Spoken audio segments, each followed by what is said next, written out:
একজন সাধারণ শ্রমিক যে পুরো আন্ডারওয়ার্ল্ডের মাফিয়াদের প্যান্ট ভিজিয়ে দিয়েছিল। সে মুখে নয়, কথা বলতো বন্দুকের বুলেট দিয়ে। বলা হয় এই পাগলা গ্যাংস্টার এতটাই খতরনাক যে একসময় পুরো মাফিয়া জগৎ একাই লণ্ডভণ্ড করেছিল। তাকে একবার রাগানো মানে মৃত্যু নিশ্চিত। ভাইরে ভাই, এই মালের অ্যাটিটিউড এতটাই হাই যে একাই মাফিয়াদের আস্তানায় ঢুকে টাইমার দিয়ে তাদের একে একে টপকে দেয়। তবে প্রশ্ন হলো, কি এমন ঘটেছিল তার সাথে যে সাধারণ একজন শ্রমিক পুরো মাফিয়া ওয়ার্ল্ডকে টপকে দিয়েছিল? জেসন স্টেইথামের মাস্টার প্ল্যান আর কিলিং মিশন মুভিটাকে অন্য লেভেলে নিয়ে গেছে। আজকে এক্সপ্লেনেশন করতে চলেছি আ ওয়ার্কিং ম্যান মুভি। গ্যারেন্টি দিচ্ছি, সম্পূর্ণ ভিডিও দেখার পর আপনার শরীরে লোম দাঁড়িয়ে যাবে। তো ঝটপট একটি সাবস্ক্রাইব করে চলো পাগলা গ্যাংস্টারের তাণ্ডব দেখে আসি। মুভির শুরুতেই আমরা একটি কনস্ট্রাকশন সাইট দেখতে পাই, আর এখানেই সবার মতো সাধারণ শ্রমিক হিসেবে কাজ করে আমাদের মুভির খ্যাপাটে নায়ক জেসন স্টেইথাম। এই মুভিতে তার নাম কেইট। এখন আপনাদের মনে প্রশ্ন আসতেই পারে, এই পাগলা তো সাধারণ শ্রমিক হওয়ার কথা নয়, এর পেছনে রয়েছে বিশাল এক রহস্য। তো চলুন ভিডিওর সামনেই তা জানার চেষ্টা করি। এই কনস্ট্রাকশন সাইটের প্রতিটা শ্রমিককে কেইট নিজের পরিবারের মতো ভাবে। তাদের যে কোনো বিপদে আপদে ছায়ার মতো সে পাশে দাঁড়ায়, আর এই কারণেই এখানকার সবাই কেইটকে অনেক সম্মান করে। সারা দিনের কাজ শেষে কেইট তার বসের কাছে রিপোর্ট জমা দিতে যায়। এখানে আপনাদের সাথে সবার পরিচয় করিয়ে দিই। কেইটের বসের নাম জয়ী। তার আন্ডারে এই পুরো কনস্ট্রাকশন সাইট চলত। তার পাশে বসা ছিলেন জয়ীর ওয়াইফ কার্লা, আর এরপর দেখা মেলে জয়ীর সুন্দরী মেয়ের। তার নাম জেনি। সামনেই দেখতে পাবেন এই সুন্দরী মেয়ের জন্য পাগলা কেট পুরো আন্ডারওয়ার্ল্ডের মাফিয়াদের তুলোধুনো করবে। যাই হোক, এরপর রিপোর্ট জমা দিয়ে কেট যখন বাইরে আসে, ঠিক সেই মুহূর্তেই কিছু পাতি মাস্তান সেখানে হাজির হয়। তারা কনস্ট্রাকশন সাইটের শ্রমিকদের কাছ থেকে চাঁদা চাইতে শুরু করে, কিন্তু তারা চাঁদা না দিলে সেই শ্রমিকদের মারধর করতে শুরু করে। কিন্তু সেই মাস্তানরা তো জানতো না তারা কার গায়ে হাত দিয়েছে। সেই শ্রমিকদের গায়ে হাত দেয়া মানে কেইটের পরিবারের উপর আঘাত করা। দূর থেকে এইসব দেখে কেটের মাথা তার ছিঁড়ে যায়। সে ঠান্ডা গলায় বলে, যদি প্রাণের মায়া থাকে আমার বন্ধুকে ছেড়ে দিয়ে চুপচাপ এখান থেকে চলে যা। কিন্তু গুন্ডাগুলো উল্টো তাকেই গালি দিতে শুরু করে। কেইট আর নিজেকে সামলাতে পারে না, শুরু করে দেয় উড়াধুরা পেটানি। মারামারির শব্দ শুনে গুন্ডাদের আরও দলবল সেখানে আসতে শুরু করে। কেইট এবার হাতে তুলে নেয় তার ফেভারিট কাস্টমাইজ করা গান, আর গুন্ডাগুলোকে জানায়, শেষবারের মতো বলছি, 3 সেকেন্ডের মধ্যে যদি চলে না যাস তাহলে বন্দুকের প্রতিটা গুলি তোদের মাথায় হিট করবে। গুন্ডাগুলো বুঝতে পারে এই মাল সুবিধার না। তৎক্ষণাৎ সবাই লেজ গুটিয়ে সেখান থেকে পালিয়ে যায়। এই ঘটনার পর কেইট সবাইকে বলে, আজকে যা ঘটল সবাই তা ভুলে যাবে। সিন পরিবর্তন হলে আমরা দেখি কেইট তার একমাত্র মেয়ে মেরির সাথে দেখা করতে যায়। যেহেতু কেইট সবসময় মারামারি নিয়ে থাকতো, তাই বড় বড় মাফিয়া গ্যাংস্টার তার শত্রু হয়ে গেছে। এই কারণে মেরির নিরাপত্তার জন্য সে তার মেয়ের থেকে দূরে থাকে। এরপর আমরা জয়ীর মেয়ে জেনিকে একটা নাইট ক্লাবে দেখতে পাই, কিন্তু সেখানে কিছু অজানা লোক লুকিয়ে জেনির ওপর নজর রাখছিল। তখন সেই ক্লাবের একজন ওয়েটার লোকগুলোকে গ্রিন সিগন্যাল দেয়। জেনি তার বান্ধবীর সাথে ওয়াশরুমে গেলে ঠিক তখনই সেই লোক এসে জেনিকে কিডন্যাপ করে। এর পরের দিন সকালে কেট যখন কাজে যায়, সে দুজন পুলিশকে দেখতে পায়। কেট ভেবেছিল হয়তো কালকের গুন্ডাদের মারার কারণে পুলিশ তদন্ত করতে এসেছে, কিন্তু কিছুক্ষণ পরেই জয়ী কেটকে জানায় কালকে রাতে কিছু লোক তার মেয়ে জেনিকে কিডন্যাপ করেছে। তারা থানায় অভিযোগ করলে উল্টো পুলিশরা তাদের হুমকি দিয়ে যায়। জেনিকে যারা কিডন্যাপ করেছে তারা হলো দেশের কুখ্যাত মাফিয়া দলের মেম্বার। তাদের ক্ষমতা অনেক, দেশের উঁচু পর্যায়ের লোকদের সাথে তাদের ওঠা বসা। তাই পুলিশরা এসে পরিষ্কার জানিয়ে দেয় তারা কিছুই করতে পারবে না। জয়ী তখন উপায় না পেয়ে কেইটের কাছে সাহায্য চায়। আর এখানেই প্রথমবারের মতো আমরা জানতে পারি কেইট একসময় আমেরিকান স্পেশাল ফোর্সের একজন দুর্ধর্ষ মেম্বার ছিল। কিন্তু কেইটের সাথে এমন একটি ঘটনা ঘটেছিল যার পরে সে স্পেশাল ফোর্স থেকে বের হয়ে সাধারণভাবে জীবনযাপন শুরু করে দেয়। কিন্তু কি সেই কারণ, তা একটু পরেই আমরা জানতে পারবো। এখানে কেইট প্রথম দিকে জয়ীকে মানা করে দেয়, কারণ সে চায় না তার পুরনো পাগলা খ্যাপাটে রূপে ফিরতে। জয়ী তখন হতাশ হয়ে বলে, ভবিষ্যতে যদি তোমার মেয়ের সাথে এমন কিছু হয় তাহলেও কি তুমি এভাবেই চুপ করে থাকবে? আর এই কথাটা শোনার সাথে সাথেই কেটের মাথার তার ছিঁড়ে যায়। সে এক মুহূর্ত দেরি না করে বেরিয়ে পড়ে মাফিয়া কিলিং মিশনে। আর এরপর যা ঘটবে, ভাই রে ভাই, পুরাই মাথা নষ্ট। কেট তখন তার পুরনো বন্ধু গানির সাথে দেখা করে। একসময় গানি এবং কেট একসাথে স্পেশাল ফোর্সে ছিল। কেট তাকে পুরো ঘটনাটা খুলে বলে এবং জিজ্ঞেস করে এটা শহরের কোন পাতি মাস্তানের কাজ হতে পারে। গানি তাকে জানায় এই শহরে এখন অনেকগুলো নতুন গ্যাং তৈরি হয়েছে। তাদের মধ্যে কোন গ্যাং এই কাজ করেছে সেটা বলা মুশকিল। তবে জেনিকে খোঁজ পেতে হলে সবার আগে সেই নাইট ক্লাবে যেতে হবে যেখান থেকে জেনিকে কিডন্যাপ করা হয়েছিল। কেট এক মুহূর্ত দেরি না করে সেই নাইট ক্লাবে চলে আসে। সে চারদিকে কড়া নজরে সবার গতিবিধির উপর নজর রাখছিল। কেট তখন খেয়াল করে ক্লাবের এক ওয়েটার খুব গোপনে প্রিমিয়াম কাস্টমারকে মাল সাপ্লাই করছে। কেট বুঝে যায় এই পোলার ভিতরেই গোলমান আছে। সে ক্লাব থেকে বেরিয়ে আসার সময় খেয়াল করে বাইরের সমস্ত সিসিটিভি ক্যামেরা নষ্ট, মানে জেনিকে প্রপার প্ল্যান করে কিডন্যাপ করা হয়েছিল।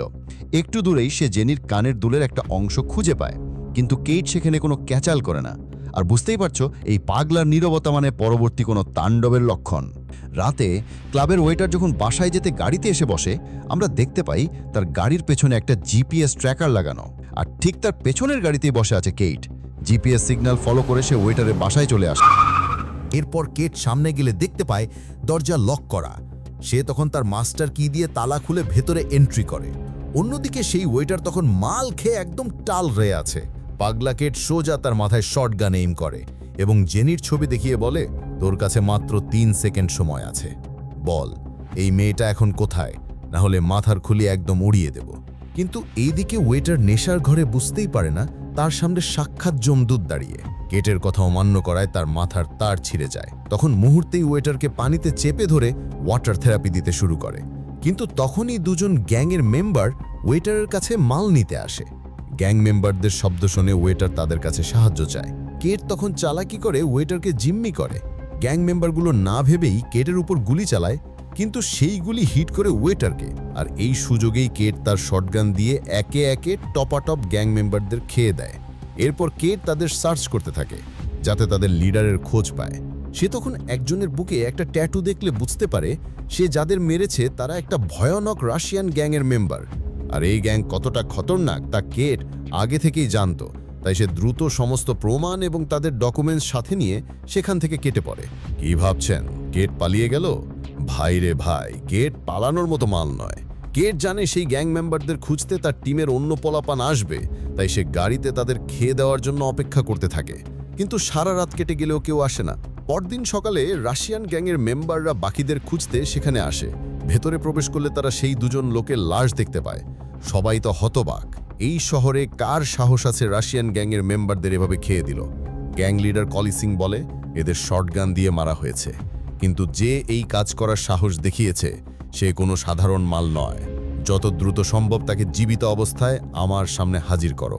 তারা সেই দুজনের লাশ গুম করে দেয়, কারণ এসব ঘটনা পুলিশ জানতে পারলে ঝামেলা আছে। দূর থেকে কেট সবকিছুর উপর নজর রাখছিল। কলিসিং যখন তার আস্তানার দিকে যাচ্ছিল, কেট পিছন থেকে তাকে ফলো করে তার আস্তানায় এন্ট্রি করে। এরপর দূর থেকে সে কলিসিংয়ের উপর নজর রাখতে শুরু করে। দেখা যায় কিছু একটা বিষয় নিয়ে কলিসিং তার গার্লফ্রেন্ডের সাথে ঝগড়া করছে। এর কিছুক্ষণ পর তার গার্লফ্রেন্ড বাসা থেকে বেরিয়ে গেলে সেই সুযোগে কেট সামনের দরজা দিয়েই কলিসিংয়ের মেইন আস্তানায় প্রবেশ করে। তবে সে কিছু বুঝে ওঠার আগেই কেট তার মুখে গরম চা ছুঁড়ে মারে। এরপর পাগলা কেট কলিসিংকে বেঁধে জিজ্ঞেস করে, বল জেনিকে কোথায় রেখেছিস? কলিসিং তখন রাশিয়ান ভাষায় কিছু বলতে থাকে, তবে কেট আবার রাশিয়ান ভাষা জানত না। কিন্তু মূল ঘটনা হলো জেনিকে কিডন্যাপ করেছিল কলিসিংয়ের ছেলে ডিমি। কলিসিং প্রতিনিয়ত কেটকে রাশিয়ান ভাষায় হুমকি দিতে শুরু করে, কিন্তু কলিসিং জানতো না সে কার সামনে দাঁড়িয়ে কি বলছে। তার প্যাক শুনে কেটের মাথা গরম হয়ে যায়। মুহূর্তেই কলিসিংকে পানিতে ফেলে তার চ্যাপ্টার ক্লোজ করে দেয়। এরপর কেট যখন ফিরে যাচ্ছিল, সে তার ফোনে রেকর্ড হওয়া কলিসিংয়ের শেষ ভয়েস শুনতে পায়। সে অডিও ট্রান্সলেট করে জানতে পারে যে কলিসিং ডিমি নামে কাউকে গালি দিচ্ছিল। এর মানে তার নেক্সট টার্গেট এখন ডিমি। এদিকে কলিসিংয়ের কোনো খোঁজ না পেয়ে রাশিয়ান গ্যাংয়ের মূল লিডার সাইমন তার বাসায় চলে আসে। সেখানে সাইমন দেখতে পায় ইতিমধ্যেই কেউ কলিসিংকে টুপকে দিয়েছে। সাইমন তখন সেখানে থাকা সিসিটিভি ফুটেজে কেটকে দেখতে পায়, তবে সেখানে কেটে শুধু ব্যাকসাইড দেখা যাচ্ছিল। সাইমন তখন তার 2 ছেলেকে হুকুম দেয়, যেভাবেই হোক এই মালটাকে আমার সামনে জ্যান্ত অবস্থায় চাই। অন্যদিকে আমরা জেনিকে বন্দি অবস্থায় দেখতে পাই। গ্যাংয়ের একটি মেয়ে প্রতিনিয়ত তাকে অত্যাচার করছে। এরপর কেট আমেরিকার FBI এর একজন অ্যাক্টিভ মেম্বারের সাথে কন্ট্যাক্ট করে। মূলত FBI এজেন্ট ছিল কেটের বন্ধু। তাহলে আন্দাজ করতে পারছেন মালটা সাধারণ শ্রমিক হলেও ওপর লেভেলে তার পাওয়ার আছে। যাই হোক, কেটের বন্ধু তাকে জানায় সে যদি ডিমি নামে সেই গ্যাংস্টারকে খুঁজে পেতে চায় তাহলে আগে শহরের বাইকার্স গ্যাং নামের একটি দলের মধ্যে ঢুকতে হবে। তবে সে এটা বলে সাবধান করে ওই গ্যাংয়ের আস্তানায় নাকি কথার চেয়ে বন্দুক বেশি চলে। কিন্তু সে তো জানতো না এই পাগলা মুখে নয় বুলেটে কথা বলবে। এরপর কেট সোজা চলে আসে সেই বাইকার্স গ্যাংয়ের আস্তানায়। সেখানে সে সরাসরি গ্যাং লিডার ডাচের সামনে গিয়ে দাঁড়ায়। ডাচের চেলাপেলা তখন কেটের বডি চেক করতে শুরু করে, কিন্তু এরা তো জানতো না কেটের শরীরে হাত দেওয়া তার একদমই পছন্দ না। কোনো কথা না বলেই কেট তার কেরামতি দেখাতে শুরু করে। একের পর এক ডাচের সোলজারদের ধরে উদম কেরানি দিতে শুরু করে, কারণ এই পাগলার মাথায় এখন রক্ত উঠে গেছে। কয়েকটাকে টপ কেনা দিলে তার মাথা ঠান্ডা হবে না।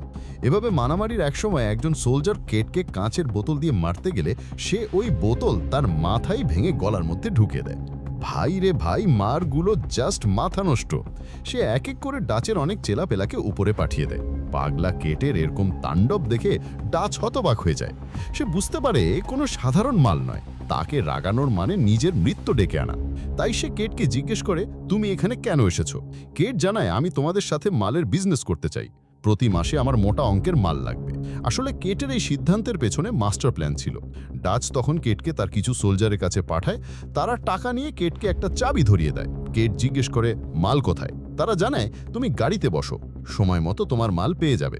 কেট যখন ফিরে আসে তারা ফোন করে জানায় যে তার মাল গাড়ির নিচেই রাখা আছে। এই ঘটনা দেখে কেট বুঝতে পারে এই গ্যাংকে যতটা দুর্বল ভেবেছিল তেমন নয়। তাই তাকে আরও ভয়ানক মাস্টার প্ল্যান করে তাদের টপকাতে হবে। অন্যদিকে আমরা সেই লোককে দেখতে পাই যে ক্লাব থেকে জেনিকে তুলে নিয়ে গিয়েছিল। আসলে তারা একটা হিউম্যান ট্রাফিকিং টিম চালায়।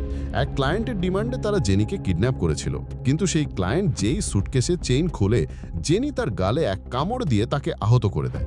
এদিকে ডাচ কেটকে ফোন করে জানায় সেদিনের তার অ্যাটিটিউড দেখে তাদের উপর মহলের বস ইমপ্রেস হয়েছে।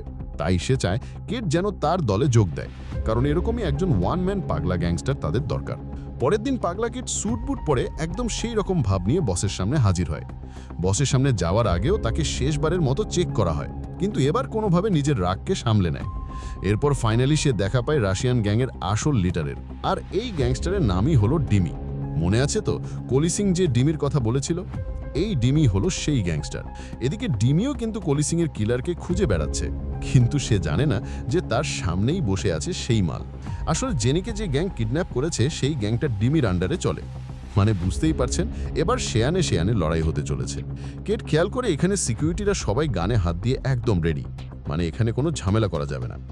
ডিমি কেটের পরিচয় জানতে চাইলে সে একটা নকল ড্রাইভিং লাইসেন্স দেখায়, যেখানে তার নাম লেখা ছিল উইলিয়াম। কেটের সাথে কথা বলে ডিমি বুঝতে পারে সে যা শুনেছে একদম ঠিক। কেট কোনো কাঁচা খেলোয়াড় না। কিন্তু কেট কঠিন ভাব দেখিয়ে বলে, আমি এখানে ব্যবসা করতে এসেছি, কারো গোলামি করতে নয়। আমার 60 কোটি টাকার মাল লাগবে। কেটের এই অ্যাটিটিউড দেখে সেখানে সবাই হতবাক হয়ে যায়। কোনো কথা না বাড়িয়ে তারা কেটের সাথে ডিল ফাইনাল করে। এরপর বাসায় ফিরে কেট জেনির ক্লাবে তোলা ছবিগুলো চেক করছিল। তখনই তার চোখে পড়ে সেই ছবির মধ্যে একজন সন্দেহজনক লোককে। তাকে সব ছবিতেই জেনিকে ফলো করতে দেখা যায়। সে তখন মৃত ওয়েটারের ফোন চেক করলে ছবিতে দেখানো লোকটির মেসেজ দেখতে পায়। সেখান থেকেই জানতে পারে স্যালুন নামে ক্লাবের কথা। কেট এক মুহূর্ত দেরি না করে সেই ক্লাবে পৌঁছে যায়। ক্লাবের একটি মেয়ে কেটকে চিনে ফেললে সে সাথে সাথে ফোন করে সাইমনের 2 ছেলেকে জানিয়ে দেয়। কেট বুঝতে পারে এখানে ভেলকি দেখানো যাবে না, তাই সে চুপচাপ কেটে পড়ে। কিন্তু সাইমনের 2 ছেলে ইতিমধ্যেই তাকে ধাওয়া করতে শুরু করে। একটা সময় তারা পুলিশের সাহায্যে কেটকে ধরতে সক্ষম হয়, কিন্তু তারা তো জানে না খাল কেটে কুমির ডেকে এনেছে। কেট গাড়ির মধ্যেই সাইমনের 2 ছেলেকে উদম কেলানি দিতে শুরু করে, কিন্তু হঠাৎ একটা গুলি মিসফায়ার হয়ে গিয়ে ড্রাইভার নকডাউন হয়ে যায়। গাড়িটা তখন নিয়ন্ত্রণ হারিয়ে বিশাল এক অ্যাক্সিডেন্ট। কিন্তু এরপরেও কেট বন্দুক হাতে নিয়ে শট নিয়ে 2 ভাইকে টপকে দেয়।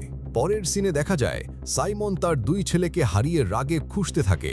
সে তখন জানতে পারে ইদানিং কেটকে ডিমির সাথে দেখা যাচ্ছে। সে তখন 2 জন হিংস্র অ্যাসাসিনকে হায়ার করে কেটকে খতম করার জন্যে। সেই 2 জন অ্যাসাসিন তখন ডিমির আস্তানায় চলে যায়। কথার আগেই তারা ডিমির নাকে এক ঘুষি মেরে তার নাক ফাটিয়ে দেয়। এরপর সাইমন এসে ডিমিকে বলে, সামান্য একটা মেয়েকে কন্ট্রোল করতে পারিস না? এই মেয়ের জন্য পাগলা কেট তোর বাবাকে এবং আমার 2 ছেলেকে টপকে দিয়েছে। সেই 2 অ্যাসাসিন তখন কেটের অতীত ঘাটতে থাকে। তারা জানতে পারে যে কেট ছিল আমেরিকান স্পেশাল ফোর্সের একজন দুর্ধর্ষ মেম্বার। সে এক সাংঘাতিক মাল, তাই তাকে মারতে সেই রকম স্ট্রং প্ল্যানিং করতে হবে। এরপর কেট যখন বাসায় ফিরে সে দেখতে পায় সাইমনের লোকেরা কেটকে না পেয়ে তার বাড়িতে আগুন লাগিয়ে দিয়েছে। এইসব দেখে কেট রেগে আগুন হয়ে যায়। সে তার পুরনো রূপে ফিরে আসে। গানি তখন কেটকে ফাইনাল ম্যাচের জন্য স্পেশাল কাস্টমাইজ করা ভারী ভারী সব মাল দেয়। গানি যাওয়ার সময় কেটকে বলে, পুরো গ্যাংকে খতম করে আসবি, আগামীকাল আমার পার্টিতে তোকে দেখতে চাই। এরপর কেট ব্যাগে মেশিন গান লোড করে পুরো গ্যাং কিলিং মিশনে নামে। কিছু সময় পর কেট ধীরে ধীরে ডিমির আস্তানার মধ্যে ঢুকতে শুরু করে। সে এক এক করে সব গার্ডদের চাকু দিয়ে নকডাউন করে। কথার আগেই কেট সরাসরি গুলি করে ডিমের হাত ড্যামেজ করে দেয়। এরপর সে জেনির ছবি দেখিয়ে বলে, এই মেয়ের যদি কিছু হয় তাহলে তুই কেন, তোর পুরো আন্ডারওয়ার্ল্ডে তাণ্ডব চালিয়ে দেব। ডিমির ভয়ে প্যান্ট ভিজে গেলে সে জেনির লোকেশন জানিয়ে দেয়। দুজনে তখন সেখানে গেলে জেনিকে দেখতে পায় না। পাগলা কেট রেগে দিয়ে দুম করে এক শট নিয়ে ডিমির কেচ্ছা খতম করে দেয়। এরপর তার নেক্সট টার্গেট হলো ডাচ, তাই সে দূর থেকে ডাচের আস্তানা পর্যবেক্ষণ করতে থাকে। এদিকে ডাচ ইতিমধ্যেই জেনে গেছে কেট তাদের গ্যাংয়ের সবাইকে এক এক করে উপরে পাঠিয়ে দিয়েছে, তাই অস্ত্র নিয়ে তারা আগে থেকেই রেডি হয়ে আছে। কেট গ্রেনেড পিন খুলে ভেতরে ছুঁড়ে মারে, ফলে মুহূর্তেই চারদিকটা তছনছ হয়ে যায়। এই সুযোগে কেট গুলি এবং ছুরি দিয়ে এক এক করে সোলজারদের নকডাউন করতে থাকে। এরপর কেট আর ডাচ ফাইনালি মুখোমুখি হয়। শুরু হয় তাদের মধ্যে তুমুল লড়াই। দেখা যায় ডাচও কোনো অংশে কম না, কারণ সেও একসময় স্পেশাল ফোর্সের আর্মি ছিল। এই কারণে তখন শিয়ানে শিয়ানে লড়াই হচ্ছিল। কিন্তু যেই হোক, পাগলা কেটের সামনে টেকা অসম্ভব। সে একটা ছুরি সজোরে ডাচের গলার মধ্যে বসিয়ে দেয়, আর সেখানেই ডাচ পটল তোলে। এরপর সে উপরের দিকে যেতে শুরু করে, যেখানে জেনিকে রাখা হয়েছে। দরজা খুলেই দুম করে এক শট নিয়ে একজনকে উড়িয়ে দেয়। এরপর কেট আর ভাইপারের মধ্যে তুমুল লড়াই শুরু হয়। পাগলা কেট তাকে উদম কেলানি দিতে শুরু করে। শেষমেশ তার মাথা দেয়ালে বাড়ি মেরে তাকে হেডশট দিয়ে টপকে দেয়। এদিকে জেনি সুযোগ পেয়ে তার দুই পা দিয়ে সেই মেয়েটার গলা চেপে শ্বাসরোধ করে নকডাউন করে দেয়। কিন্তু ঠিক সেই মুহূর্তে সেখানে চলে আসে রাশিয়ান দুই অ্যাসাসিন। তারা ভারী ভারী মেশিন গান দিয়ে বৃষ্টির মতো চারদিকে ফায়ার করে চারদিক লণ্ডভণ্ড করে দেয়। এরপর তারা কেট আর জেনিকে দেখা মাত্রই তাদের ওপর তাণ্ডব চালাতে শুরু করে। কেট তখন একজন অ্যাসাসিনের সামনে গ্রেনেড খুলে ফেলে দেয়। বিশাল বিস্ফোরণে সেই অ্যাসাসিন উড়ে যায়, আর এই সুযোগেই সে অন্যজনকেও তার স্নাইপার দিয়ে দুম করে এক ফায়ার করে তার চ্যাপ্টার ক্লোজ করে দেয়। সাইমন তখন তার সর্বোচ্চ উপর মহলের বাপকে জানায়, একজন সাধারণ শ্রমিক আমাদের পুরো আন্ডারওয়ার্ল্ড তছনছ করে দিয়েছে। সাইমনের বস বলে, আমি পরবর্তীতে কেটকেই আমার দলে নিতে যাচ্ছি, তার মতোই পাগলা মাল আমার দরকার। এর মানে শেষমেশ সাইমনও আর বাঁচতে পারেনি। এরপর আমরা দেখি ফাইনালি কেট জেনিকে তার পরিবারের কাছে ফিরিয়ে দেয়। সিন পরিবর্তন হলে কেট তার বন্ধুর পার্টিতে জয়েন করে। ভাই রে ভাই, পুরো একটা আন্ডারওয়ার্ল্ড খেয়ে এই পাগলা আবার মাল খেয়ে চিল করছে। তো বন্ধুরা, কেমন লাগলো আজকের এই এক্সপ্লেনেশন? এরকমই সব ধুমধাম ভরা কিলিং মিশন দেখতে চাইলে দেরি না করে এখনই সাবস্ক্রাইব করে দাও।